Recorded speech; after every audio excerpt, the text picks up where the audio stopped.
The HOA of Dreadwood Pines. Dreadwood Pines was the kind of neighborhood people dreamed of. Its cobblestone streets wound through rows of stately homes with wraparound porches and lush green lawns. The air smelled of fresh-cut grass, and the faint hum of sprinklers added to the sense of order. To outsiders, it seemed perfect, too perfect. But perfection came at a cost. At the heart of this pristine paradise was the Homeowners Association, an institution as old as the neighborhood itself.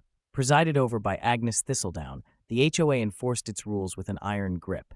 Agnes, a woman of formidable presence, had run the HOA for 20 years. She was in her late 60s, with sharp gray eyes and a perpetual clipboard. Her favorite saying was, "Order is the cornerstone of civilization."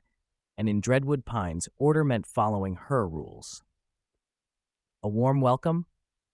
Jeremy and Lisa Harper moved to Dreadwood Pines in early spring, eager to start fresh after years of city living.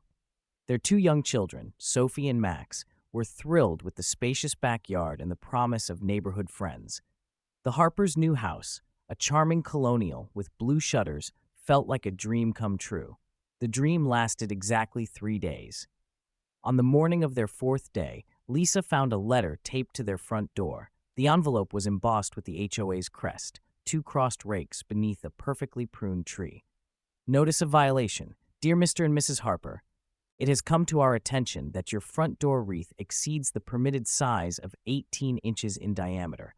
Please remove or replace it within 48 hours to avoid a fine. Warm regards, Agnes Thistledown, HOA President. Lisa laughed and showed the letter to Jeremy. Can you believe this? It's a wreath, for crying out loud. Jeremy shrugged. Let's just take it down. No point making enemies right away. Reluctantly, Lisa removed the wreath, but it was only the beginning. Over the next few weeks, the Harpers received a steady stream of violation notices. One morning, Jeremy found Agnes herself standing in their driveway, flanked by 2 other HOA board members.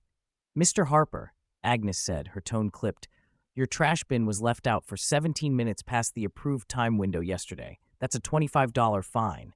Jeremy's jaw dropped. 17 minutes? Are you serious? Agnes didn't blink. Rules maintain harmony, Mr. Harper. Harmony is what makes Dreadwood Pines a jewel. The fines and warnings continued to pile up. Unauthorized garden gnome in the flower bed. Mailbox slightly off-center. Children's chalk drawings visible on the driveway for more than 24 hours. The final straw came when the Harpers decided to build a treehouse for Sophie and Max. Jeremy spent an entire weekend constructing it, pouring his heart into every nail and plank. The kids were overjoyed until Agnes appeared, clipboard in hand. That structure violates HOA Regulation 14.2, she declared. No external additions may exceed 8 feet in height. It's a treehouse for our kids, Jeremy said, his voice rising. It's not hurting anyone.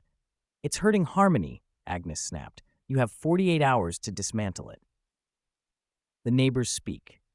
Feeling defeated, the Harpers began talking to their neighbors. They discovered they weren't alone. Nearly everyone had a story about Agnes's tyranny. She fined me $200 for planting tulips instead of marigolds, said Mrs. Callahan, a widow who lived 2 houses down. She's been after me for years about my improperly edged lawn, grumbled Mr. Peterson, the retired firefighter across the street. Why does no one fight back? Lisa asked.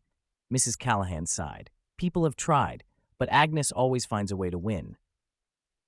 Jeremy wasn't so sure. Late one night, he pored over the HOA bylaws, looking for a loophole. What he found was even better, a clause stating that the HOA president had to be re-elected annually. Agnes had held her position for decades, but Jeremy realized no one had ever challenged her. What if we run against her? He asked Lisa. Lisa's eyes lit up. We could rally the neighbors. If we all vote, we can beat her. The campaign. The Harpers spent the next month organizing. They held secret meetings in their backyard, where neighbors shared grievances and strategized. Jeremy announced his candidacy with a simple promise. No more tyranny. Let's make Dreadwood Pines a community again. Agnes, of course, was furious. She launched her own campaign, plastering the neighborhood with signs reading, Keep Dreadwood Orderly, Re-elect Agnes Thistledown. Election night arrived. The community center buzzed with energy as residents filed in to cast their votes. Agnes stood at the front of the room, her clipboard clutched tightly. Jeremy stood beside her, calm but determined. When the results were announced, a cheer erupted. By a narrow margin, Jeremy had won. A new dawn. Jeremy's first act as HOA president was to repeal the most oppressive rules. He refunded unfair fines and allocated the HOA's bloated budget to build a community park.